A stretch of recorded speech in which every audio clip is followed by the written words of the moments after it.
Hoje, 29 de novembro de 2018, o programa Memória e História Oral, em parceria com a Universidade de São Judas, Campus Unimonte, entrevista o senhor Silvestre Gomes. Silvestre, bom dia. Muito bom dia, é um prazer estar aqui convosco e oxalá que eu acrescente ao vosso trabalho alguma coisa útil. O prazer é todo nosso. E ele ficou preso uns 8 meses depois. E mas você chegou a visitá-lo, mas Com certeza, ele foi tido como um homem perigoso para o regime, porque achavam que ele veio ensinar. Ora bem, visitei-o logo, encontramos, corremos como era natural. Ele ficou preso quando acabou o processo, foi julgado, sem provas, foi embora, saiu da cadeia e já foi para Portugal. Ah, voltou para Portugal. Ele ficou preso em São Paulo. Ficou preso em São Paulo, pronto, ele ficou preso na rua Totóio com Tomás Carvalhal. Ah, Totóio. No pior lugar ele ficou, né? E depois foi para o presídio ali no Brás. No Brás, chama aqui um presídio grande, já era. Aí já pronto. Na Avenida Tiradentes. Isso, quando acabou o processo de. Romão Gomes, né? Quando acabou o processo, ele ficou preso. Aí houve julgado, fomos ao julgamento, ele foi julgado por suficiência de provas, foi solto. Agora, ficou preso uns 8 meses praticamente. Aí você volta para Santos e compra outra padaria. Aí voltei para Santos e comprei outra padaria em Baré, fiquei 28 anos. Que é ali na Delfim Moreira? Delfim Moreira com João Mendes. Agora é de meus sobrinhos e tudo. Fiquei lá bastante tempo. Fui à faculdade, me formei em Direito. Fez faculdade onde? Aqui mesmo? Ali fui à faculdade, me formei em Direito e pronto, e agora leva essa vida assim. Vai a vida assim, Hoje você tem um restaurante também? Né? Pronto, agora temos um restaurante aqui na Frei Gaspar. Mas antes teve um anterior. Ah, sim, pronto, a padaria em Baré, que eu fiquei muito tempo. Depois a minha esposa, a Lucila, sempre quis trabalhar, compramos um outro restaurante nesse mesmo gênero aqui na Rodrigues Alves, em frente ao prédio das docas, lá embaixo, em frente àquele prédio da administração das docas. Lá é que nós tivemos contato com isso. Depois vendi a padaria, por sorte, porque no padaria você sabe que é complicado, né? E estou aqui no fim do Paladar já faz bem uns 16 ou 17 anos, eu não preciso muito, mas é por aí. Mais ou menos por aí. E você começou a escrever quando, assim? Quando surgiu essa vontade de... Olha que coisa engraçada. Então, veja como é que nada é por acaso. Foi assim, eu ia todo ano a Portugal por causa da caça. A caça era uma coisa que eu gostava, não, que eu gosto até hoje, só que agora faz muito tempo que eu já não mato caça. Eu vou à caça, mas além de não matar caça, eu ainda espanto para os outros não matarem quando aparece. E eles ficam zangados comigo, mas agora já entendem. E depois de um ano, o brasileiro chegava em Portugal e tirava a licença da caça com o passaporte. Porque era imigrante, porque lá o licenciamento, a regulamentação da caça é extremamente severa, não é? Você tem que ter uma documentação que a gente não tinha. E todos os anos ia lá na polícia, tirava a minha licença com o passaporte. Um ano chegamos lá e não tirava, mudou a lei e não tirava mais. E isso impediu que a gente caçasse aquele ano. Aquele ano eu ainda matava a caça, ainda caçava mesmo com meu pai, etc, etc.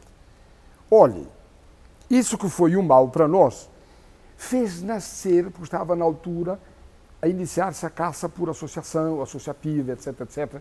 As pessoas, os caçadores tinham direito a um X onde moravam, um X área de terreno, e nós fomos dos primeiros em Portugal. Por causa dessa dificuldade, nasceu a Associação de Caçadores, que até se fala muito na Casa dos Caçadores, etc, etc. Ora bem, nascida a Associação dos Caçadores, nós fizemos uma casa na montanha, como se diz aí, e ela está lá. Foi uma casa fantástica. Ora bem, no Brasil a gente angariou fundos aqui com jantares, como é natural para se construir. A casa na altura era ligada ao Sindicato da Panificação ainda, e os nossos amigos diretores, e o presidente do sindicato e da associação, sobretudo, e mais muitos amigos, fazíamos jantares aqui no Centro Português, aqui nesse salão, fizemos bastante. E angariávamos fundos para se fazerem lá. E eu, como era mais ou menos o responsável, eu fazia uma ata de tudo o que acontecia. E levei essa ata, quando acabou, para Portugal, com fotografias, com tudo, para o meu pai ler. E ele disse assim, mas eu não consigo ler a tua letra, em que pesa eu ter até escrito redondinho, etc. Quando eu fui passar a limpo aquilo, para que ele pudesse ler, nasceu a Casa dos Caçadores e Outras Histórias, que na verdade eu tenho pronto, mas ainda não foi publicado, foi o primeiro. Sim. Ah, já foi. A Casa dos Caçadores e Outras Histórias nasceu de quando eu passava a limpo as atas de tudo o que acontecia, de quantas pessoas, como funcionou, as arrecadações, etc, etc. É um livro que está lá manuscrito e o meu pai não conseguiu lê-lo, porque ele não conseguiu ler quando eu passei a limpo, fiz A Casa dos Caçadores e Outras Histórias. E depois veio esse. Esse aqui? O E Agora veio em seguida, não é? Olha, o livro E Agora, como é que eu diria para vocês que escrever? Como é que é escrever? Eu também não saberia dizer-vos. Escrever sobre a vossa função de repórter, de jornalistas, etc., talvez não seja difícil, é assim, assim, assado. Escrever ficção, acho que não nos pertence propriamente. Há que haver, uma certa altura, um passarinho que voa, uma pedra que caiu ali, e deslancha uma coisa que depois não para. Vai, e não para. E o E Agora nasceu assim. Nasceu sem projeto. Aquele nasceu com projeto. A Lapa nasceu com projeto. O E Agora não nasceu como projeto. Ele foi vindo sozinho. Era um caminho que precisava ser aberto. E ele abriu. Depois tive ajuda de amigos nossos em Portugal, do que está aqui, inclusive aqui no Brasil, a professora Verônica Cortes do Aido, que foi essencial, que descobriu a editora, publicou este. Esse já nasceu com o projeto de se contar, portanto, a Lapa. Nasceu com o projeto de se contar a exploração do wolfrâmio ao tempo da Segunda Guerra, consoante se diz aqui, e a vida das aldeias. E o diário-livro que está para ser publicado, que vai ser publicado, também nasceu com o projeto que era desse. Então, este não tem projeto propriamente. A Casa dos Caçadores também não tinha o projeto. Foi porque eu fui passá-lo a limpo e alguém precisou vir e dizer: conta isto que é preciso ser contado. E eu contei. Como depois, para começar a analisar a desertificação das aldeias, o E Agora fala disso, fala da impossibilidade do imigrante ficar em Portugal porque a tropa e a guerra não deixava, fala da impossibilidade do amor que tiveram ela não poder ter vindo para o Brasil porque ele estava envolvido aqui, que é o que trata o Diário-Livro, é que trata disso, porque o Diário-Livro seria o filho dele e a filha dela, que não conheceram os pais, porque a filha dela também, o pai dela teria morrido lá na África, e eles vão se encontrar casualmente, porque leram um livro, um leu o livro do pai, que morreu aqui no Brasil, na repressão, etc, etc, e ele não conheceu. E ela, quando a mãe morreu em Portugal, pegou o diário dela, viu, e eles com um com o livro, outro com o diário, foram, se encontraram aquela aldeia vazia. Então, o E Agora, que se preocupava com essa circunstância, o Diário e o Livro vai se aprofundar mais naquilo que é uma realidade em Portugal. Porque nós estamos aqui a falar da imigração. A imigração foi uma tristeza incomensurável. A imigração dada nessas circunstâncias, que a movimentação de homens e mulheres pelo mundo é uma coisa natural. Quer ir para lá, vai buscar outras alternativas. Agora, quando essa imigração é forçada por um processo político, como foi no caso de Portugal, por exemplo, que aliou duas frentes de fuga, que era a fome que a guerra causava e a própria guerra, a vida. Desertificou-se Portugal, as aldeias. Se vocês forem às montanhas, vocês olham lá embaixo, a minha, teve 150 pessoas, deve ter umas 20 e pouco hoje, e outras tantas que estão simplesmente sem ninguém. E essas 20 e poucas são todos idosos, São, não é? então, isso sim, são todos idosos, pois ficaram poucos. O meu irmão, por sorte, ficou, que era o mais jovem, nós somos 4 irmãos, ele era o mais jovem, ficou, tem vida na aldeia, por sorte, é uma pessoa, enfim, tem os seus negócios na aldeia, ficou. Mas, da minha geração, não tem ninguém mais. Tem os velhinhos que lá estão, a minha mãezinha aqui ainda está, o meu pai já foi, e eles vão indo, mas o fato é que estão acabando mesmo, porque a casa fecha, morre todo mundo e a casa fecha, e a casa começa a cair. Parece que há uma energia que está aliada às pessoas, e quando a pessoa vai embora, a casa começa a ruir e começa a cair. Sim. E se você for a Portugal, é uma tristeza que você vai ver. Mas isso é no país todo? É no país todo, é nas aldeias todas, porque foi onde a miséria chegou mais depressa. É porque a gente está vendo aí, Portugal está meio que na moda, né, ultimamente. É um caminho inverso, né? Os brasileiros indo para Portugal. Não, eu digo assim também na Europa, né, como polo turístico e tal. Lisboa. Então parece que Portugal está passando por uma fase de crescimento. Essa questão das aldeias não é divulgada, não é falada. Então, Portugal está passando por um processo, e na verdade, Portugal precisa se levantar como uma nação, que é e que já foi uma potência lá no tempo, como sabemos, que descobriu, andou por aí pelos mares sem medo de descobrir tanta gente, levou a nossa língua a tanta gente. E depois não sei quem foi que fez com que se desviasse desse caminho verdadeiro, que descobriu. E veio para a revista da Europa. Ora bem, ele levantou-se, a duras penas, integrou-se à comunidade, como é natural, a Comunidade Econômica Europeia. Depois, gastou mal gasto aquilo que teve como incentivo, passou essa dificuldade. Agora, levanta-se, politicamente levanta-se.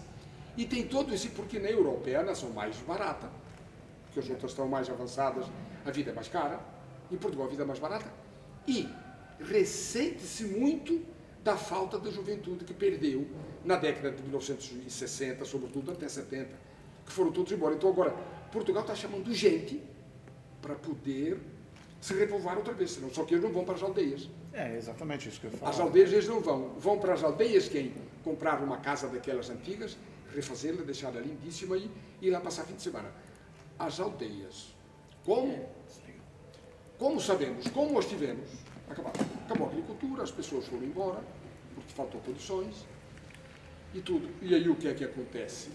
Esvaziou-se, eles não falam das aldeias porque não têm interesse, mas o fato é que elas estão à míngua de tudo. Estão à míngua de tudo, estão morrendo mesmo. Porque não há mais. Agora não dá para voltar para a aldeia e começar do zero, é impossível. Pronto, eles ficam. Então não tem uma política não tem, de repovoamento. Né? Repovoamento. Não tem como se fazer uma política dessas porque não há o objeto dessa política, que seriam os jovens, que seriam as pessoas. Se ao invés deles terem cavado aquelas montanhas todas e semeado pinheiros e deram a desgraça do fogo, as coisas não acabam, e começaram a fuga das pessoas porque ficaram sem poder, porque lógico, você cava a montanha toda, o pastoreio fica impossível. Você não pode mais levar animais, não pode, que é do que o agricultor vive. Circunscrito aquela coisa, as pessoas ficaram sem trabalho e foram-se embora. Ora bem, se naquela altura, ao invés de fazerem aquilo, eles investissem na agricultura, estávamos nós. Mas não tem um projeto que deve fazer dessas aldeias um polo turístico? Então, até tem e até se observa. Parece-me que agora estão se voltando para isso porque as aldeias são sempre um local muito bonito, histórico e lindíssimo. Porque são muito originais, estão lá nas montanhas, estão ali e há mesmo uma tentativa, e eu tenho ideia que até vá, porque é natural que o turismo caminhe, que é uma indústria importantíssima. E que as cidades estão saturadas, porque Portugal está dizendo o seguinte, no mundo turista que já não cabe ali.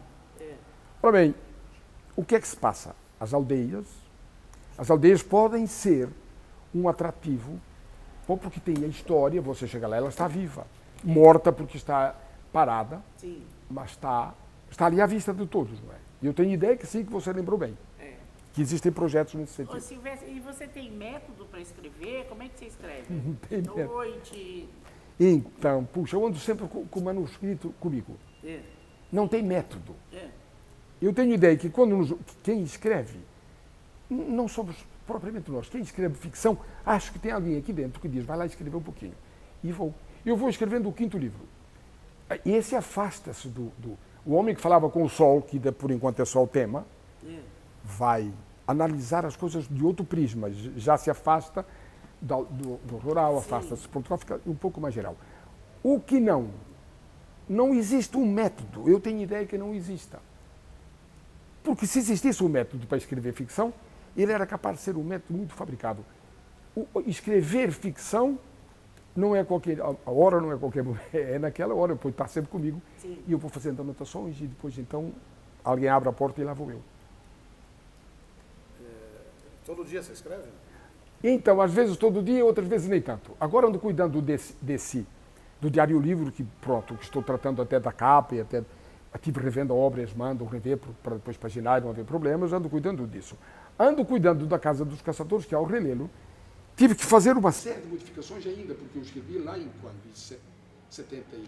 Em 80 e pouco. Sim. A Casa dos Caçadores foi quando eu comecei. Ando vendo isso.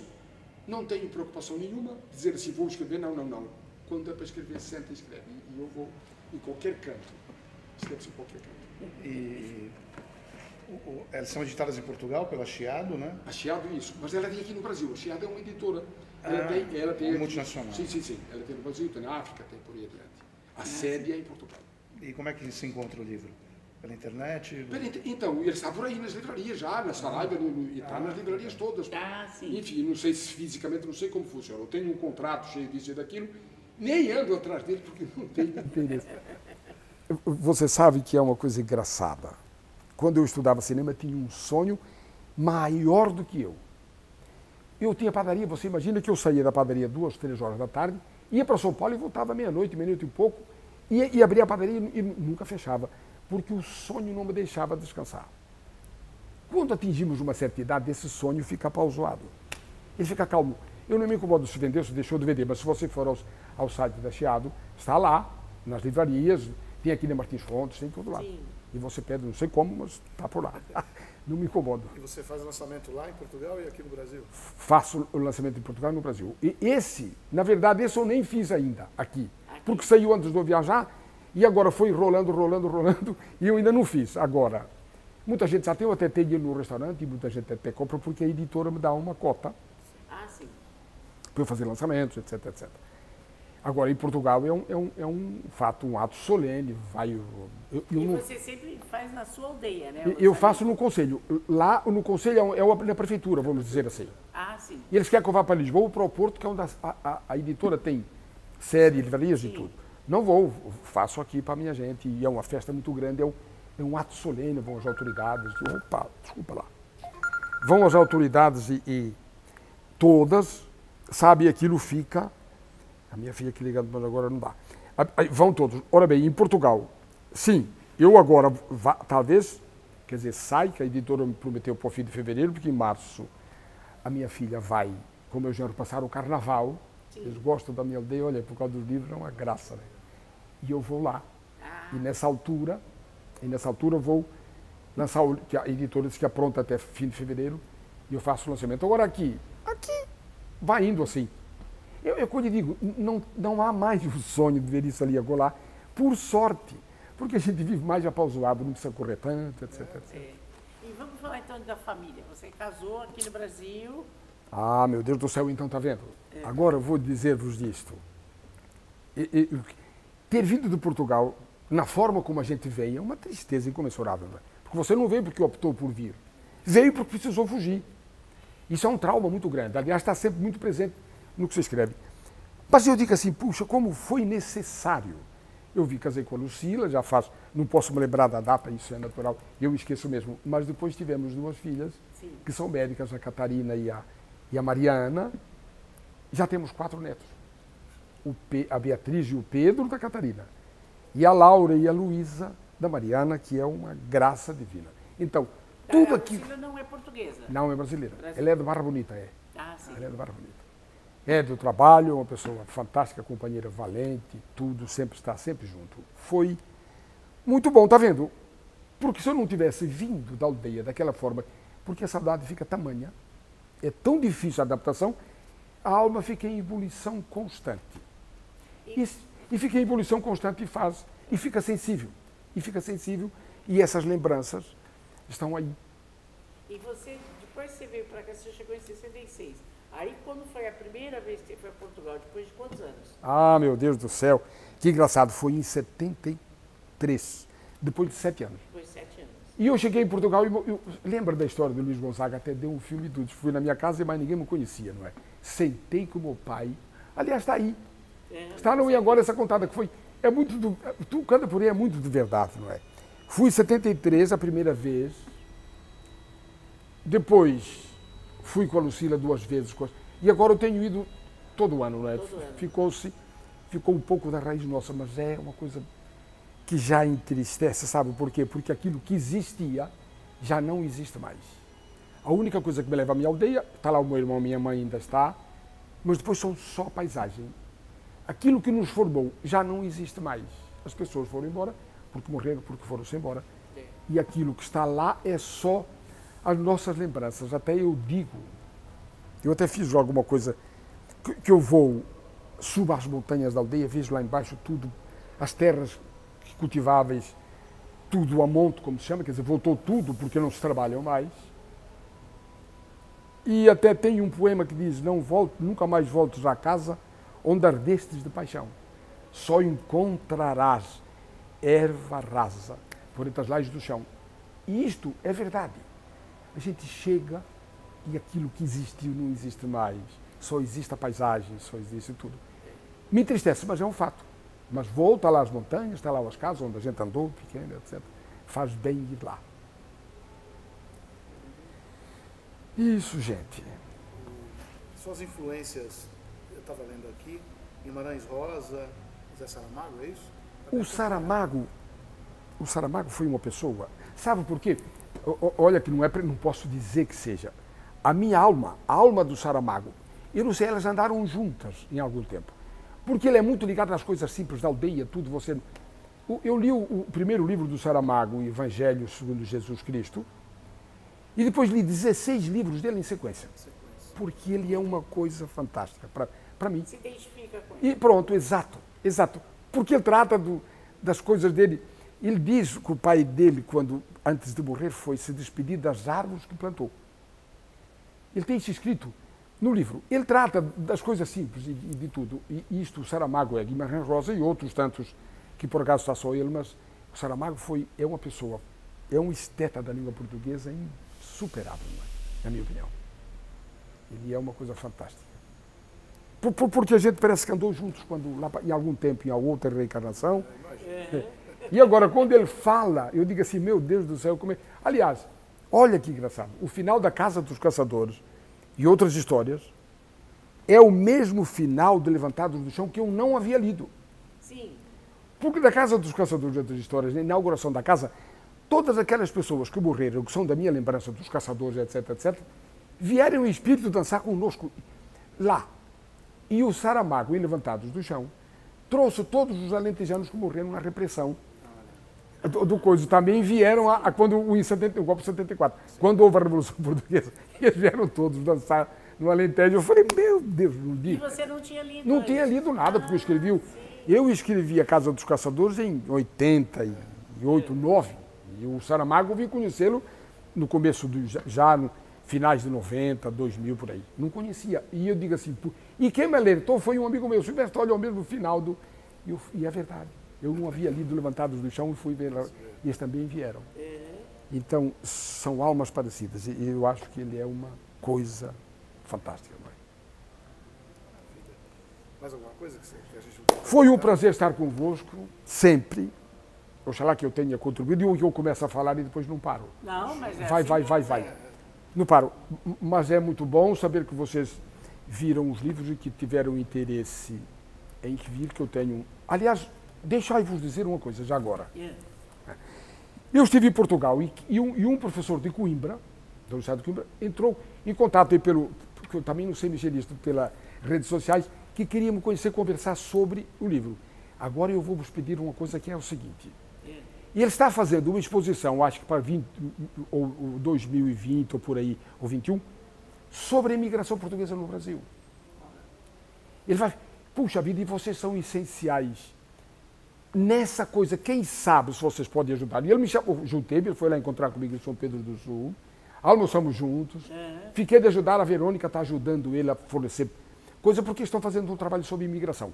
Vocês depois dão o vosso contato. Claro. Eu vou passar para ele para vocês ficarem, porque vocês são ligados à imigração portuguesa aqui em Santos, é substancial. Foi um prazer estar convosco, muito obrigado. Agradeço muitíssimo. Mais uma vez. E pronto, e vou estar sempre à disposição quando vocês quiserem. É só chamar que nós vemos com um prazer muito grande.